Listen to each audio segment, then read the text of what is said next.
ಚತುರಂಗ ಸೇನೆ ಅಲ್ಲ, ಅದರ ಒಂದು ನಮ್ಮವರು ಹೇಳಿದ್ದಾರಲ್ಲ, ಸೇನೆಯನ್ನ ಸೇರಿಸಿಕೊಂಡು ಬಂದವ ಒಬ್ಬ ಹುಡುಗ ಅಂತ. ಆ ಹುಡುಗ ಎಲ್ಲಿದ್ದಾನಮ್ಮ?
ವಿಶಾಲವಾದಂತಹ ಸೇನೆಯ ಮಧ್ಯದಲ್ಲಿ ಮಣಿಮಯ ಪರ್ವತವನ್ನ ಏರಿ ದಿನಮಣಿಯಂತೆ ಕಂಗೊಳಿಸುತ್ತಾ ಇದ್ದಾನಲ್ಲ.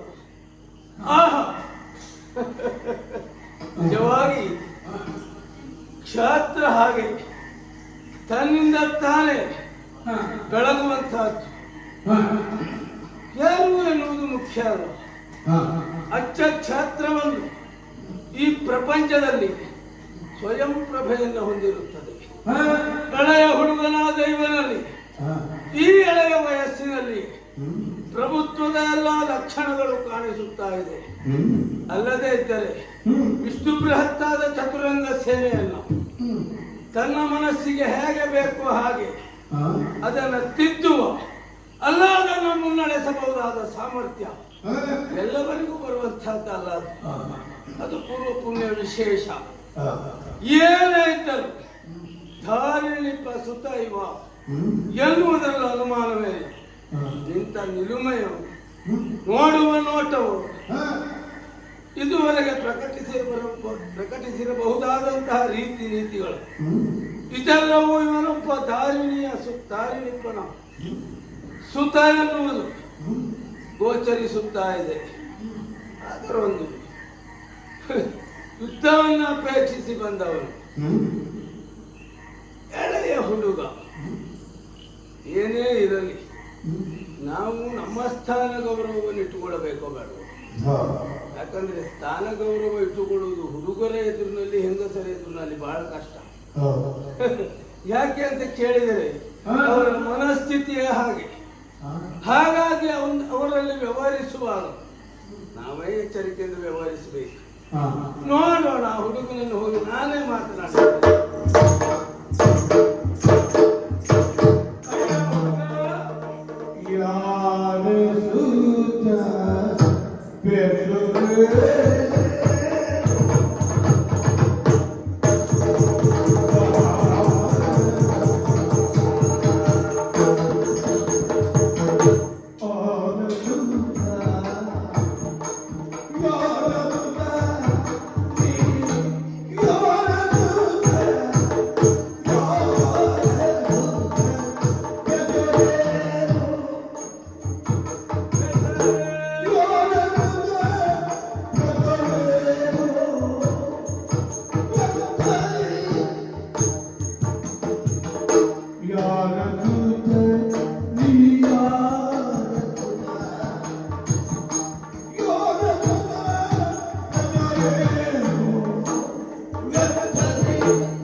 ಕೇಳಿದ್ದು ಸುಳ್ಳು ಅನ್ನುವ ನೆಲೆಯಲ್ಲ, ಅಥವಾ ಕೇಳಿದ್ದು ಸರಿ ಇಲ್ಲ ಎನ್ನುವ ನೆಲೆಯೂ ಅಲ್ಲ. ಏನು ನಿನ್ನನ್ನು ನೋಡಿದವಾಗ ನಾನೇ ನಿನ್ನ ಕುರಿತಾಗಿ ಕೇಳೋಣ ಅಂತ ಅನಿಸಿದೆ. ಹಾಗಾಗಿ ಈ ಚತುರಂಗ ಸೇನೆಯನ್ನ ಸೇರಿಸಿಕೊಂಡು ಬಂದ. ನೀನು ಯಾರು? ನಿನ್ನ ಕುಲ ಗೋತ್ರ ಪ್ರವರ ಯಾವುದು? ಜೊತೆಯಲ್ಲಿ ನಾವು ಇದುವರೆಗೆ ಕೇಳಿದ ಹಾಗೆ ನೀನೇನೋ ದಿಗ್ವಿಜಯವನ್ನು ಅಪೇಕ್ಷಿಸಿ ಇಲ್ಲಿಗೆ ಬಂದವರಂತೆ. ಅದೇ ಸತ್ಯ ಅಂತಾದ್ರೆ ಆ ವಿಭಾಗದಲ್ಲೊಂದು ಸೂಚನೆ, ಹೋರಾಟವನ್ನು ಮಾಡುವ ಅಲ್ಲ, ನಿನ್ನ ಸಾಮರ್ಥ್ಯವನ್ನು ಪ್ರದರ್ಶಿಸುವ ನಿನ್ನ ಆಲೋಚನೆಯನ್ನ ಇಲ್ಲಲ್ಲ ಅದನ್ನು ಅನ್ಯರಲ್ಲಿ ಇಟ್ಟುಕೊಳ್ಳೋಣ. ಆದರೆ ಮೊದಲು ನೀನು ಯಾರು, ಪೂರ್ವಾಪರ ಏನು ಹೇಳು. ನನ್ನ ಪರಿಚಯ ಬೇಕಾ ನಿನಗೆ?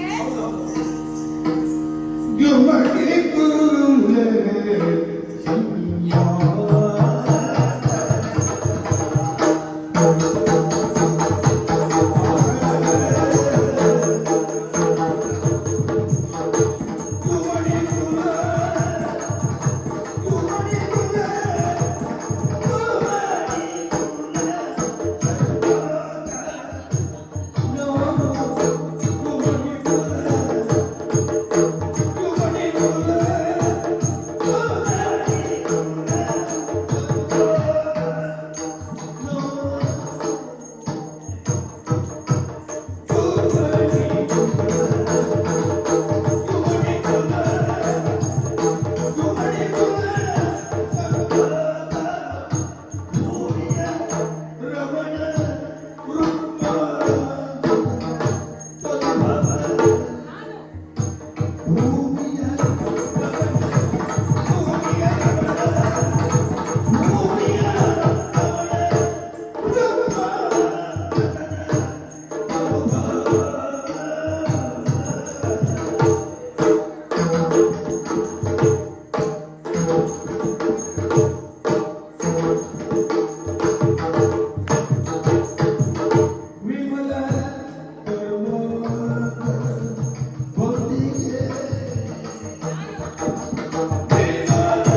ಅಯ್ಯ ಭರತ ಚಕ್ರವರ್ತಿ, ನನ್ನ ಪರಿಚಯವನ್ನ ಕೇಳಿದೆಯಲ್ಲ, ಹೇಳುತ್ತೇನೆ ಕೇಳು.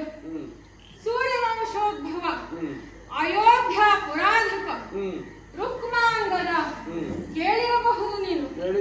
ಹ, ಆ ರುಕ್ಮಾಂಗದನ ಕುವರ ಧರ್ಮಾಂಗದ ಎಂದರೆ ನಾನೇ ಸರಿ. ಹ, ನಾನಿಲ್ಲಿಗೆ ಯಾಕಾಗಿ ಬಂದವ? ಬರುವರೇ ಕಾರಣ ಕೇಳಿದೆಯಲ್ಲ, ಬರಲಿಕ್ಕೆ ಕಾರಣ ಉಂಟು. ಹಿಂದೆ ನಾನು ಗುರುಮಠವನ್ನ ವಿದ್ಯಾಭ್ಯಾಸವನ್ನ ಮುಗಿಸಿ ತಂದೆಯವರಲ್ಲಿ ಬಂದೆ. ತಂದೆ ದಿಗ್ವಿಜಯವನ್ನ ಮುಗಿಸಿ ಬರುತ್ತೇನೆ, ಅಪ್ಪಣೆಯನ್ನ ಕೊಡಿ ಎಂದು ಕೇಳಿದೆ. ಖಂಡಿತ ಹೇಳಲಿಲ್ಲ. ತುಂಬಾ ಸಂತೋಷದಿಂದ ಅಪ್ಪಣೆಯನ್ನ ಕೊಟ್ಟರು. ಹಾಗಾಗಿ ನಿನ್ನೊಡನೆ ದಿಗ್ವಿಜಯಕ್ಕೆ ನಿನ್ನನ್ನ ಮಣಿಸುವುದಕ್ಕೆ ಬಂದವನಿ ಧರ್ಮಾಂಗದ. ತಿಳಿಯಿತಲ್ಲ? ಅರ್ಥ ಆಯ್ತು. ಆಲೋಚನೆ ತಪ್ಪು ಅಂತಲ್ಲ, ಯಾಕಂದ್ರೆ ಕ್ಷಾತ್ರಿಯರು ದಿಗ್ವಿಜಯವನ್ನು ಮಾಡುವುದು ಸಹಜವಾದದ್ದು. ಅದರಲ್ಲಿಯೂ ಎಳೆಯವನಾದ ನಿನ್ನಂತವರ ಮನಸ್ಸು ಆ ರೀತಿ ಹುಮ್ಮಸ್ಸಿನಿಂದ ಮುಂದುವರಿದರೆ ಆಕ್ಷೇಪ ಅಲ್ಲ. ಆದರೆ ಒಂದಿದೆ ಮಗು, ಯಾವ ಕಾರ್ಯವನ್ನೇ ಕೈಗೊಳ್ಳುವಾಗಲೂ ಅದರ ಹಿಂದೆ ಒಂದು ಆಲೋಚನೆ ಎನ್ನುವುದಿರಬೇಕು. ಇಲ್ಲಿ ನಿನ್ನ ವಿಚಾರವನ್ನ ಕೇಳಿದವಾಗ ಆಲೋಚನೆಯೇ ಕಡಿಮೆ ಆಯ್ತು ಅಂತ ನಮಗನಿಸ್ತದೆ. ಯಾಕೆ ಗೊತ್ತಾ? ನಾವ್ಯಾರು?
ಅಥವಾ ಸಿಟ್ಟುಗೊಳ್ಳಬೇಕು ಅಂತ ಗೊತ್ತಾಗುವುದು. ಯಾಕೆ ಗೊತ್ತಾ? ದಿಗ್ವಿಜಯವನ್ನು ಮಾಡಬೇಕು ಎನ್ನುವುದು ತಪ್ಪಲ್ಲ, ಆದರೆ ಯಾರ ಜೊತೆ ದಿಗ್ವಿಜಯವನ್ನು ಮಾಡಬೇಕು ಅದನ್ನು ನೀನು ಆಲೋಚಿಸಬೇಕು. ನಾನು ಯಾರು? ರಾಜ ಮುಕುಟ ವಿರಾಜ. ಎಲ್ಲಾ ರಾಜರಿಗೂ ಮುಕುಟವಿರ್ತದೆ. ಆ ಮುಕುಟಗಳನ್ನೆಲ್ಲ ರಾಜಮುಕುಟ ಅಂತ ಹೇಳುವುದಿಲ್ಲ. ಅನೇಕ ರಾಜರನ್ನ ಸಂರಕ್ಷಿಸಬಹುದಾದಂತಹ ವ್ಯಕ್ತಿ ಯಾವನಿದ್ದಾನೆ ಅವನ ಶಿರದಲ್ಲಿರುವಂತಹ ಮುಕುಟಕ್ಕೆ ರಾಜ ಮುಕುಟ ಅಂತ ಹೆಸರು. ಯಾಕೆ ಹಾ. ಅನೇಕ ಅರಸು ಮಕ್ಕಳನ್ನ ಅದು ರಕ್ಷಣೆ ಹೌದು ಮಾಡುತ್ತದೆ. ಹೌದು ಈಗಾಗಲೇ ಪ್ರಪಂಚದಲ್ಲಿ ಹ್ಮ್ ನನ್ನದಾದ ಸಾಮರ್ಥ್ಯದಿಂದ ಹಾ ಪ್ರಪಂಚವನ್ನ ಗೆದ್ದು ಹ್ಮ್ ಮಂಡಲಾಧೀಶ ಅಂತ ಹೇಳಿಸಿಕೊಂಡ ನನ್ನಂತವನಲ್ಲಿ ಹಾ ಎಳೆಯಲಾದ ನೀನು ಹ್ಮ್ ಹೋರಾಟವನ್ನ ಬಯಸಿ ಬರುವುದಲ್ಲ, ಓಹೋ ಅಂದ್ರೆ ಬರುವುದು ತಪ್ಪು ಅಂತಲ್ಲ, ಹಾ ಈ ಭಾವದಿಂದ ಬರುವುದಲ್ಲ, ಮತ್ತೆ ಸಾಮರ್ಥ್ಯದಿಂದಲೂ ಹಾ ಸಾಧನೆಯಿಂದಲೂ ಹ್ಮ್ ನಿನಗಿಂತಲೂ ಅಧಿಕನಾಗಿರಬಹುದಾದ ನನ್ನಂತವನನ್ನ ಹಾ ಕಂಡು ಹಾ ಅಭಿವಾದನವನ್ನ ಮಾಡಿ ಓ ಒಂದು ಆಶೀರ್ವಾದವನ್ನು ಪಡೆದೆ ಅಂತ ಆದರೆ ಹಾ ಬೇಡ, ನಮ್ಮ ಕಣ್ಣೆಲ್ಲಾದರೂ ನಿನ್ನತ್ತ ಬಿದ್ದು ಹ್ಮ್ ನಿನ್ನ ಕುರಿತಾಗಿ ಒಂದು ಔದಾರ್ಯದ ಭಾವ ಹುಟ್ಟಿ ಹ್ಮ್ ಈ ಹುಡುಗ ಆದಿತ್ತು ಅಂತ ಒಂದು ಮಾತು ಹೇಳಿದ್ರೆ ಸಾಕು. ಹಾ ಈ ಪ್ರಪಂಚದಲ್ಲಿ ಮತ್ತೆ ನೀನು ದಿಗ್ವಿಜಯ ಮಾಡಬೇಕು ಅಂತಿಲ್ಲ. ಓಹೋ ಭರತನಂತವನ ಮೆಚ್ಚುಗೆಯನ್ನು ಪಡೆದ ಮೇಲೆ ಅವ ಶುದ್ಧವೇ, ಹಾ ಅನುಮಾನ ಇಲ್ಲ. ಹ್ಮ್ ಹಾಗಾಗುತ್ತದೆ. ಹ್ಮ್ ಹಾಗಾಗಿ ಹ್ಮ್ ವ್ಯರ್ಥವಾಗಿ ನೀನು ಪೂಜಿಸಿ ಗೌರವಿಸಬೇಕಾದ ಜಾಗಕ್ಕೆ ಒಡೆದಾಡುವುದಕ್ಕೆ ಬಂದಾಗಾಯ್ತು ಬಿಟ್ಟರೆ ಹಾ ಮತ್ಯಾವ ಪ್ರಯೋಜನವೂ ಆಗುವುದಿಲ್ಲ. ಹ್ಮ್ ನಿಜವಾಗಿ ನೀನು ಹ್ಮ್ ಆಕ್ಷೇಪ ಕೇಳಿದ್ದಲ್ಲ ಇದು. ಮತ್ತೆ ಕೆಲವೊಂದು ವಯಸ್ಸಿಗೆ ಕೆಲವೊಂದು ವಿಚಾರಗಳನ್ನು ಪೂರ್ಣವಾಗಿ ಮಾಡುವುದಕ್ಕಾಗುವುದಿಲ್ಲ. ಹಾ ಕಾರಣ ಏನು? ಹ್ಮ್ ಅದರ ಅನುಭವದ ಕೊರತೆ. ಹ್ಮ್ ಅನುಭವ ಎನ್ನುವುದೇ ಸುದೀರ್ಘವಾದ ಬದುಕಿನ ಹಾ ಅನ್ಯಾನ್ಯ ಸ್ತರಗಳನ್ನ ಕಂಡವಾಗ ಬರುವುದಲ್ಲ. ಹ್ಮ್ ಹಾಗಾಗಿ ಹ್ಮ್ ಎಳೆಯಲಾದ ನೀನು ಈಗ ಬಂದಿದ್ದೀಯ ಎಂದು ನನಗೇನು ಬೇಸರ ಇದೆ. ಹಾ ಈಗಲೂ ನಿನಗೊಂದು ಒಳ್ಳೆಯ ಅವಕಾಶ ಇದೆ. ಹ್ಮ್ ನನ್ನನ್ನು ಪೂಜಿಸಿ ನನ್ನಿಂದ ಆಶೀರ್ವಾದವನ್ನು ಪಡೆದು ಹಾ. ನೀನು ತೆರಳು.